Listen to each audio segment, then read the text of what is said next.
자녀를 이제 키우다 보면 답답한 부분들을 이제 많이 경험하게 됩니다. 저도 물론 뭐 아이들이 어리긴 하지만 이제 많이 경험을 하게 되죠. 그러다가 말로서 설명이 안 되면 이렇게 나중에 어떤 답까지 가냐면 너도 딱 너 같은 딸 낳아봐라가 되죠.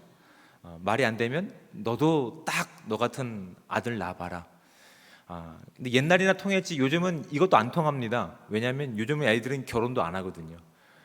결혼 안 하기로 작정하는데 이 말이 통하겠습니까? 답답한 거죠. 그 답답한 모습을 그냥 마음 가운데 담아둘 수밖에 없는 것이 오늘 우리가 살고 있는 현실인 것 같습니다. 여러분, 제가 왜 이 말씀을 드리냐면 이 말씀이 당연하기 때문에 그렇습니다. 왜냐하면 사람은 공간과 시간의 그 제한에서 자유로울 수 없습니다. 딱 보는 경험한 또한 살아갔던 내용만큼만 이해하기 때문에 부모가 돼보지 않았던 아이들은 부모가 어떠한 사랑의 마음을 가지고 또한 어떠한 중심을 가지고 자녀들을 권면하는지에 대해서 알 바가 없습니다. 살아봐야 비로소 알게 되는 것이죠. 그래서 그것을 설명해봤자 참 말이 안 통하니까 그냥 정리가 되는 거라고. 너도 결혼해서 딱 너 같은 딸 낳아봐라 라고, 너도 결혼해서 딱 너 같은 아들 낳아라 라고 그냥 우리의 삶이 정리가 되는 것이죠. 여러분, 우리의 인생도 이런데 우리의 믿음과 우리의 신앙도 이와 크게 다르지 않습니다. 우리가 하나님에 대해서 아는 것과 또한 살아내는 것은 우리가 만난 하나님의 정도의 한계 안에서일 뿐입니다. 하나님은 우리의 생각과 우리의 또한 시간과 공간에 제한을 두고 계시지 않습니다. 그래서 하나님은 영원하신 하나님이시기 때문에 그분과 함께하는 십자가의 은혜를 통해서 또한 친분을 나누는 존재들은 하나님의 거룩함을 우리가 선물 받을 뿐만 아니라 하나님의 영원한 생명을 우리가 선물로 받게 되는 겁니다. 그러니까 하나님과 화해되지 못하고 하나님과 분리되어서 죄가 있었던 그 모습 가운데서 하나 되지 못하는 인생 가운데는 그래서 우리가 하나님으로부터 얻게 되는 사랑의 모습도 없고 생명의 모습도 없고 기쁨의 모습도 없는 겁니다. 그래서 우리 이 땅에 주어진 우리의 시간 가운데 손에 꼽히는 것 가운데 우리의 기쁨의 목적을 두고 생명의 어떤 목적을 두고 우리 삶의 목적을 두는 우리의 인생으로 결국은 죽을 수밖에 없는, 심판으로밖에 끝날 수밖에 없는 우리 인생 가운데서 우리를 불쌍히 여기셔서 예수님께서 성육신하여 이 땅 가운데 찾아오셔서 진정한 생명이 무엇인지, 진정한 기쁨이 무엇인지, 그다음에 진정한 거룩이 무엇이며 믿음이 무엇인지를 직접 그의 삶을 통해서 우리 가운데 보여주신 사건이 바로 이 성육신 사건을 통해서 우리 가운데 드러나고 있는 겁니다. 그리고 그 기쁨을 이제 12명의 제자를 세우실 뿐만 아니라 70명의 제자를 파송하시면서 그 기쁨을 맛볼 수 있는 은혜를 주신 거라고요. 그 기쁨을 맛볼 수 있는 기회를 주셨는데 그걸 알지 못한다고 한다면 예수님께서는 또 이렇게 말씀하시는 거죠. 너도 딱 너 같은 사람 만나봐라 라고. 근데 그런 사람이 오늘 본문 가운데 등장하고 있는 겁니다. 오늘 본문 25절 말씀 가운데 이렇게 시작됩니다. 어떤 율법 교사가 일어나 라고 되어 있습니다. 12명의 제자와 70명의 제자를 파송하신 후에 그들의 손 가운데서 하나님의 능력과 하나님의 하나님 되심을 직접 경험하고 기쁨과 즐거움을 가지고 예수님께 보고한 이후가 되는 겁니다. 그런데 어떤 율법학자인 겁니다. 어떤 율법학자? 그는 하나님의 율법을 잘 알고 가르치는 자였습니다. 그가 예수님께 시험하여 이르되 선생님, 내가 무엇을 하여야 영생을 얻으리까? 라고 질문을 합니다. 원어적으로 보면 좀 이런 말입니다. 선생님, 내가 무엇을 하여야 영생을 유산으로 받게 됩니까? 입니다. 이미 이 구약의 율법 가운데서 이제 하나님께서 말씀하시는 영원히 살겠다, 어떤 왕국이 끊어지지 않겠다라고 하는 그런 말씀들을 이 율법학자는 알고 있었던 것입니다. 거기에 대해서 예수님께서 뭐라고 말씀하시냐면 26절 말씀을 보십시오. 예수께서 이르시되 율법에 무엇이라 기록되었으며 내가 어떻게 읽느냐라고 다시 질문을 하십니다. 거기에 대한 답변이 이제 27절 말씀입니다. 대답하여 이르되 내 마음을 다하여 목숨을 다하며 힘을 다하며 뜻을 다하여 주 너의 하나님을 사랑하고 또한 내 이웃을 내 자신과 같이 사랑하라 하였나이다 이렇게 대답을 합니다. 여기 이 대답이 옳은 대답일까요? 틀린 대답일까요? 네, 옳은 대답입니다. 맞는 대답이죠. 예수님께서 이 대답을 칭찬하셨습니다. 근데 원어로 보면 이 대답이 조금 더 재미있습니다.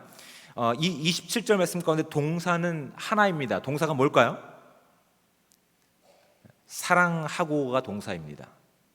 사랑하고의 그런 형용사적인 내용들을 더 이렇게 붙여서 설명하고 있는 겁니다. 그러니까 쉽게 얘기해서 본문이 원래 의도하고 있는 것은 이겁니다. 대답하여 이르되 주 너의 하나님을 사랑하라. 어떻게? 내 마음을 다하고 목숨을 다하고 힘을 다하며 뜻을 다하고 또 내 이웃을 내 몸과 같이가 되는 겁니다. 다시 해볼까요?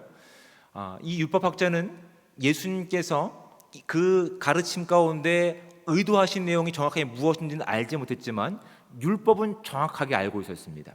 그것은 율법의 모든 조항들, 율법의 모든 내용들이 무엇과 관계있냐면 하나님과의 관계 회복 가운데 있어요. 그런데 이 율법학자는 내가 무엇을 했을 때 그 한 일에 대한 결과와 보상으로 영원한 생명을 유업으로 받을 수 있습니다 라고 하는 잘못된 생각을 가지고 있는데, 이 잘못된 생각 가운데 예수님께서는 그 부분에 대해서 그가 고백했던 내용 가운데서 이제 알고 있는 내용이 아니라 그 삶을 살아내는 내용 가운데서 방향성을 바꿔주고 계시는 거예요. 율법의 모든 내용 가운데 정리가 되면 이렇게 정리가 되는 겁니다. 하나님을 사랑하라입니다. 근데 단순히 사랑하는 것이 아니라 어떻게 사랑한다고요? 내 마음을 다하고 목숨을 다하고 힘을 다하고 뜻을 다하고 이웃을 내 몸과 같이라고. 그러니까 이 별도의 문제가 아니라 하나님을 사랑하는 것에 우리의 목숨을 걸어야 되고 우리의 마음이 다해야 되고 우리의 뜻이 다 담겨 있어야 될 뿐만 아니라 또 무엇이 함께 따라가고 있다고요? 내 이웃을 내 몸과 같이 생각하는 것이 따라가고 있다고요. 근데 그것을 어렴풋이 알고 있는 거죠. 마치 어린아이가 아직 살아보지 않은 인생 가운데서 그렇게 부모의 속을 썩이는 것처럼, 거기에 대해서 예수님께서 이제 그 잘못된 방향성 가운데 28절 보면 이렇게 얘기합니다. 예수께서 이르시되 내 대답이 옳도다. 이를 행하라. 그러면 살리라 라고. 영원한 생명이 너의 가운데 주어질 것이다. 영원하신 하나님과 하나 되었고 그분을 사랑하기 때문에 그 영원한 생명이, 그 하나님 나라의 기쁨이, 그 나라의 능력이 너의 것이 될 것이다 라고 하는 내용 가운데 함축되어 있는 겁니다. 그렇게 행하라. 그러면 살리라. 근데 그 사랑하는 내용 가운데 무엇이 담겨 있다고요? 목숨을 걸 만한 내용 가운데서 내 이웃을 내 몸과 같이 라고 하는 내용도 함께 담겨 있는 겁니다. 그런데 이 한 사람은 이 말뜻을 알지 못합니다. 그래서 어떻게 하고 있습니까? 29절 그 사람이 자기를 옳게 보이려고 예수께 여짜오되 그러면 내 이웃이 누구입니까? 내가 내 이웃을 그렇게 말씀이 규정하는 대로 사랑하겠습니다 라고 얘기합니다. 거기에 대해서 우리가 잘 알고 있는 이 비유가 나타나는 것이죠. 여기에는 우리가 잘 알고 있는 사람들이 등장합니다. 제사장이 등장하고 레위인이 등장하고 사마리아인이 등장합니다. 여러분, 이 제사장은 말 그대로 이 하나님과의 또 인간 간과의 어떤 화목됨, 하나됨을 위해서 중재자 역할을 하고 있는 겁니다. 거룩한 사명을 하고 있는 거죠. 하나님의 거룩하심을 온전히 살아낼 수 있도록 그 죄에 대한 대가를 제물, 어떤 이런 희생 제사를 통해서 드렸던 사람입니다. 레위인은 어떤 사람입니까? 그 거룩한 그 모든 성막과 그 모든 제사들을 돕는 사람이었습니다. 그들에게 맡겨준 거룩한 사명들이 있는 겁니다. 그들에게 맡겨준 소중한 내용들이 있는 거예요. 근데 그 거룩한 내용을 살아내기 위해서 마치 그것을 살아내면 하나님의 그 거룩하심과 또한 사랑하심과 생명과 자유와 기쁨이 그들의 소유 가운데 주어질 것이다라고 믿고 있던 시점 가운데, 믿고 있던 시대 가운데서 예수님은 눈을 들어서 진정한 거룩함과 진정한 하나님의 기쁨과 그 나라의 능력을 모든 사람들이 살아내기를 지금 기대하고 꿈꾸고 계시는 거예요. 여러분, 레위인도 또한 제사장도 정당한 이유를 가지고 강도 만난 이 한 사람을 돌보지 않은 겁니다. 왜냐하면 이 사람들은 거룩한 일들을 감당해야 되는데 혹여나 만나러 갔다가 도우러 갔다가 이 사람이 강도 만난 사람이 죽게 되면 부정한 사람을 만났기 때문에 부정한 사람을 만졌기 때문에 부정하여서 하나님의 제사를 온전히 진행할 수가 없는 겁니다. 그 기간 동안 예배가 중단될 수 있는 위기 가운데 있기 때문에 그는 더 중요한 일 가운데 우선순위를 세우고 그 일을 하지 않았던 것이죠. 레인도 마찬가지입니다. 그런데 그 당시 문화 가운데에서 혼종이라고 하는 하나님을 경외하는 마음이 조금 더 없다라고 오히려 무시당했던 사마리아인은 어떻게 합니까? 누군가 돌보지 않는 그 사람을 방치한다면 죽을 수밖에 없는 그 사람을 온 힘을 다해 돌보고 아끼고 사랑합니다. 예수님께서 말씀하십니다. 누가 이웃이냐? 누가 이웃이냐? 누가 진정한 이웃이냐라고 얘기합니다. 하나님의 자비를 가지고 하나님의 긍휼함을 가지고 그 사랑을 살아낸 사람이 진정한 내 이웃입니다라고 답을 합니다. 이 답도 맞는 답입니다. 율법에서 언급하고 있는 내용이 무엇입니까? 율법에서 그 하나님, 영원한 하나님과 화목되어서 하나가 되어서 그 생명을 살아내고 그 기쁨을 살아내고 그 천국의 능력을 살아가는 자는 율법이 정하고 있는 그 내용을 그가 인생을 통해서 살아내야 됩니다. 어떤 것이라고요?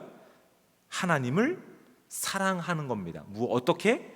내 마음을 다하고 목숨을 다하고 힘을 다하고 뜻을 다하고 내 이웃을 내 자신과 같이. 근데 정말 이 거룩함과 이 기쁨과 이 자유와 이 능력을 살아냈던 사람이 누굴까요? 제사장과 레위인과 사마리아인 중에 사마리아인이었다고요. 하나님께서 12명의 제자를 이 땅 가운데 파송하신 이후 70명의 제자를 이 땅 가운데 파송하시면서 무엇을 살아내기를 꿈꾸셨을까요? 우린 너희와 달라가 아닙니다.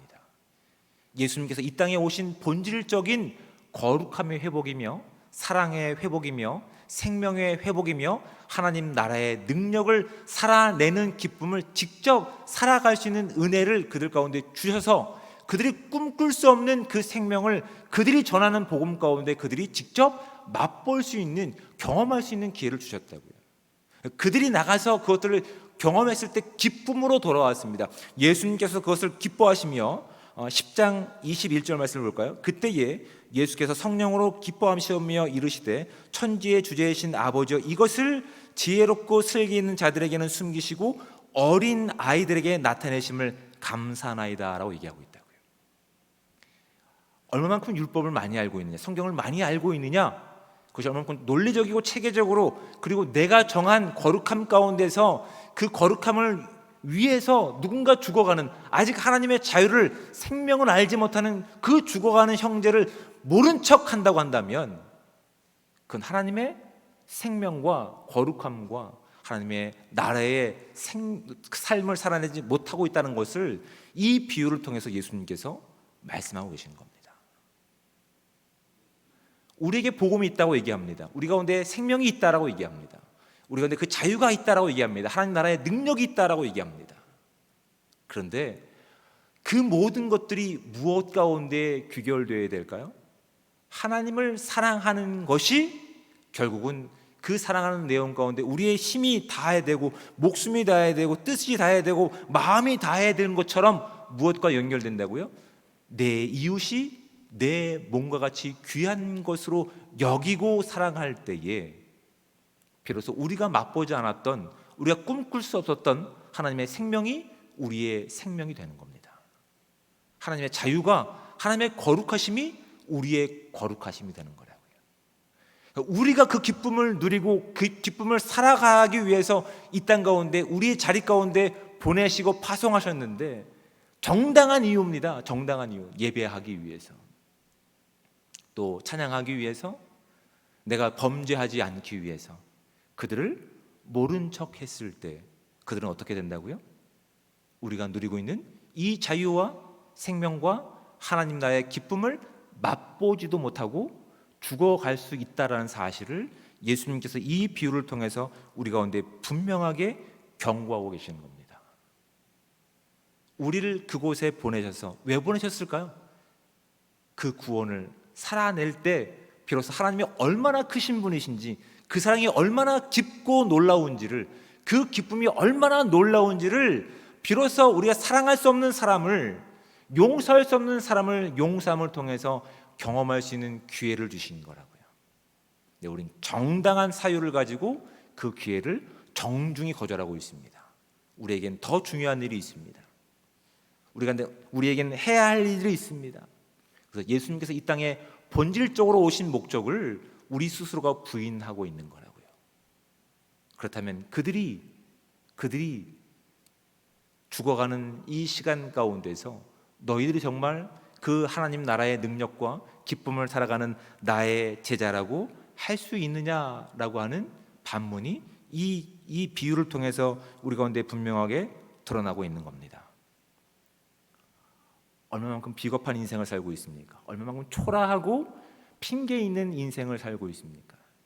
그 무한하신 하나님의 일 가운데, 그 무한하신 하나님의 자유함 가운데, 그 무한하신 생명을 가지고 있는 자들이라고 하면서 내 손에 쥐어진, 아니 내가 바라볼 수 있는 그것 가운데, 아니 내가 만족하는 그 한계 안에서 서로 경쟁하며 싸우면서 결국 우리는 우리 안에 주어진 그 자유와 생명을 스스로 포기하고 있지는 않는지, 이 본문은 우리 가운데 정확하게 질문하고 있는 겁니다.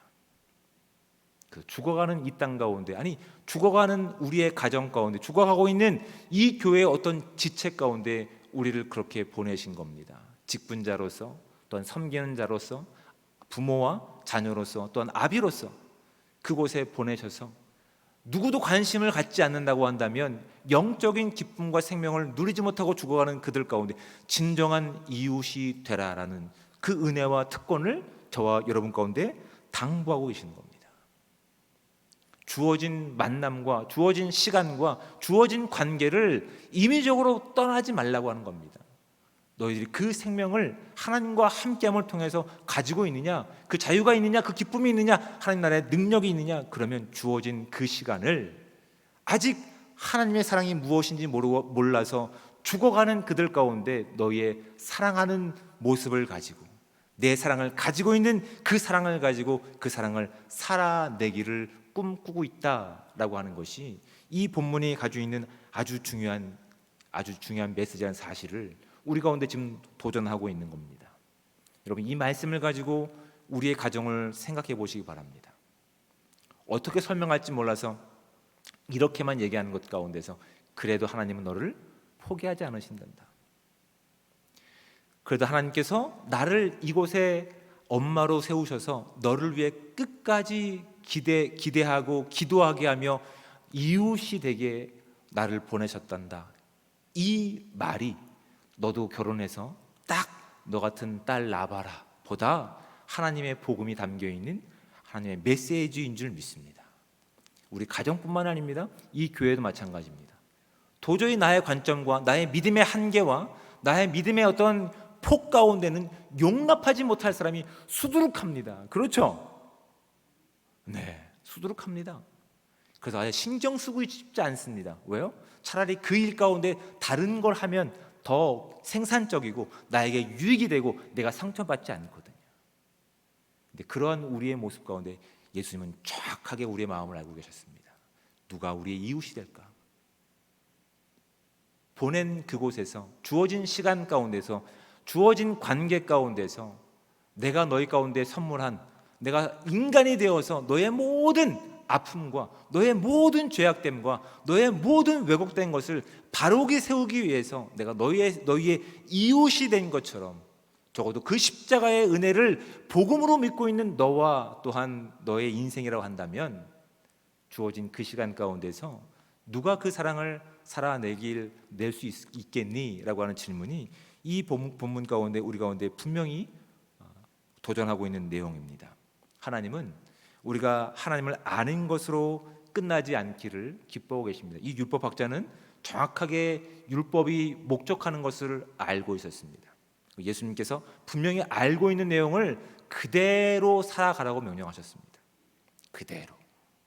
하나님의 사랑을 힘입은 자로서 하나님께 그 자유와 생명을 선물 받은 저와 여러분이 오늘 이 땅 가운데 우리의 관심과 우리의 사랑과 우리의 눈물이 없이는 하나님 없이 결국 심판으로 죽음으로 끝날 수 없는 그들 가운데 가서 이웃이 되라라고, 진정한 사랑이 되라라고, 진정한 기쁨이 되라라고, 진정한 생명이 되라라고 도전하고 계십니다. 여러분, 그 도전 가운데 응하시겠습니까? 그 특권을 살아내기를 기뻐하시겠습니까? 아니면 서로 다른 정당한 이유를 가지고 여전히 레인으로 남고 싶으십니까? 제사장으로 남고 싶으십니까? 예수님께서 말씀을 통해 우리 가운데 분명히 도전하고 있습니다. 네가 하나님의 사랑을 분명하게 받았다면, 그 거룩하심을 네가 오늘 입고 살아가는 존재라고 한다면, 오늘 그 사랑을 살아냄을 통해서 거룩함을 완성하라고 말씀하십니다. 여러분, 에베소서 5장의 말씀을 보시면 8절부터 쭉 다 집에 가서 읽어보시기 바랍니다. 시간이 없기 때문에 다 읽어드리지 못하지만 이렇게 됩니다. 그리스도를 경외함으로 피차 복종하라. 아내들이여 자기 남편에게 복종하기를 주께 하듯 하라라고 되어 있습니다. 여러분, 이 당시에 여인들은 남편의 어떤 소유였습니다. 소유. 그런데 예수 그리스도를 믿어서 그 자유함을 입은 자들이 딴 생각하지 말라는 겁니다. 집안을 버리고 도망가라는 얘기가 아닙니다. 아직 하나님을 알지 못하고 그 생명을 살아내지 못하는 남편을 위해서 주어진 시간과 주어진 역할과 주어진 환경 가운데 어떻게 하라는 겁니까? 그 저주받아 마땅한 남편을 위해서 그 사랑을 살아내라고 하는 겁니다. 남편들도 마찬가지입니다. 아내 사랑하기를 내 몸과 같이 사랑하라고 얘기합니다. 또 어떻게 나옵니까? 자녀들을 노엽게 하지 말라고 얘기합니다. 또 어떻게 됩니까? 종들을 얘기합니다. 여러분, 기독교는 그 생명이 이 땅 가운데 제한되지 않습니다. 그 기쁨은 이 땅의 것 가운데 제한되지 않습니다. 무한한 하나님의 능력과 거룩하심과 자유하심입니다. 그것을 맛본 자들은 지금 주어진 자리에서 그것을 알지 못하고 죽어가는 그들 가운데서 무엇이 되라고요? 하나님의 사랑을 살아내라는 것입니다. 하나님의 거룩하심을 살아내라는 것입니다. 하나님의 능력을 살아내라는 것입니다. 하나님의 넉넉하신 십자가의 복음의 삶을 우리가 살아내기를 주님께서 기대하고 계시다는 사실이 오늘 본문 가운데서 그렇게 우리 가운데 도전하고 있는 겁니다. 만만치 않습니다. 도망가고 싶은 시간이 너무나 많습니다. 하지만 우리에게 주어진 생명이 영원한 생명이라고 한다면, 우리 가운데 주어진 사랑이 끝이 없는 하나님의 사랑이라고 한다면, 십자가의 능력이라고 한다면, 하나님 나라의 능력이라고 한다면 아는 것으로 그치지 않고 삶을 통해 살아냄을 통해서 거룩함을 완성하고 자유함을 완성하고 사랑을 완성할 수 있는 복되고 귀한 삶이 저와 여러분 가운데 충만하게 임하시기를 주님으로 축복을 드립니다. 기도하겠습니다. 사랑의 하나님, 은혜와 사랑에 감사합니다. 우리가 아직 죄인 되었을 때에 우리를 이렇게 사랑하셔서 하나님 나라와 생명을 살아갈 수 있는 은혜 주심에 감사합니다. 이것이 은혜라고, 또한 이것이 생명이라고, 이것이 자유함이라고 우리가 믿음으로 고백하였습니다. 오늘 그 생명을 가진 자로서, 그 믿음을 가진 자로서, 그 거룩함을 살아내는 자들로서 아직 하나님과의 관계가 온전히 세워지지 않아서 결국 죽음으로 끝낼 수밖에 없는 그 사람들 가운데 우리를 파송하신 하나님의 놀라운 은혜의 손길이 있음을 믿음으로 고백하며 나갈 수 있는 우리의 삶이 될 수 있도록 도와주시옵소서. 비록 힘든 시간이라 하더라도, 비록 그것이 고단한 십자가의 길이라 하더라도 하나님, 그 시간 가운데서 견딤을 통해서 책임을 회피하지 않는 복된 인생을 통해서 존귀하신 그리스도의 십자가의 능력을 살아낼 수 있는 이 모든 공동체가 될 수 있게 도와주셔서 선으로 악을 이길 수 있는 힘이 우리 가운데 온전히 주어질 수 있도록 주여 함께하여 주시옵소서. 진정한 사랑이 회복되기 원합니다. 진정한 자유가 회복되기 원합니다. 진정한 거룩함이 오늘 주어진 시간 가운데 회복될 수 있는 은혜의 시간 될 수 있도록 주여 함께하여 주시옵소서. 그것 위에 결단하는 이 공동체를 주님 축복하셔서 하나님의 나라가 우리 가운데 온전히 임할 수 있는 그 특권을 살아낼 수 있도록 주여 함께하여 주시옵소서. 모든 것에 감사를 드리며 사랑이 많으신 예수 그리스도의 이름으로 기도드립니다. 아멘.